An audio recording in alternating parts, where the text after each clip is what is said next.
Welcome to Bike Tech Espresso.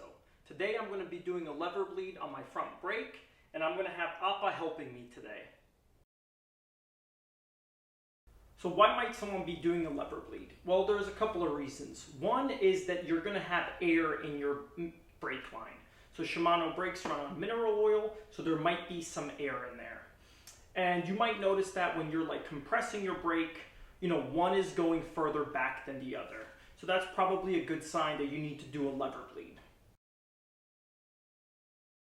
Good news for this job, you don't need too many tools. You only need a couple of Allen keys. I have an assortment of a few different sizes. You're going to need a bleed kit, and in particular, you're just going to need this funnel, and you're going to need some of the mineral oil for this job, which is going to be the Shimano mineral oil. And I'll put a link in the description for the bleed kit, which I have.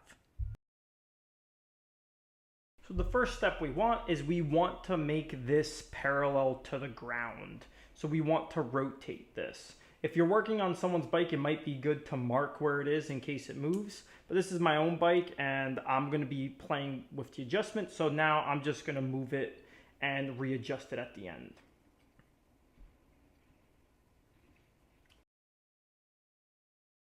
Next, we want to remove this up here. Do not lose this, and it also has a washer on the inside. Next, we want to take the funnel with mineral oil already in there with the stopper and essentially screw it into that part. Now that that's done, we want to remove the stopper.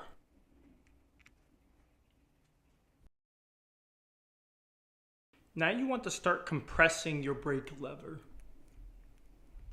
And you can see some air is coming out.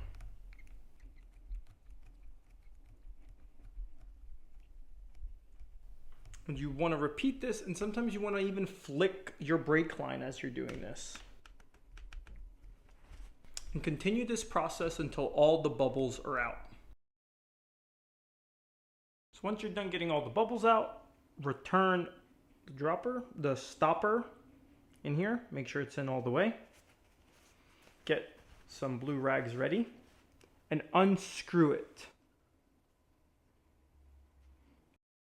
Once that is done, return this guy. You might have some spillage.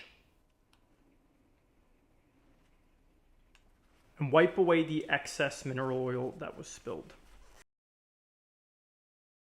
Once that's clean, last part is return the brake in the orientation that you had it before. That's right for you. This is something that will be different for everybody, but I'm just guessing here. This is probably going to be where I want it. Best thing to do is probably once you're on the bike, sit on it, see how you like the orientation, adjust from there.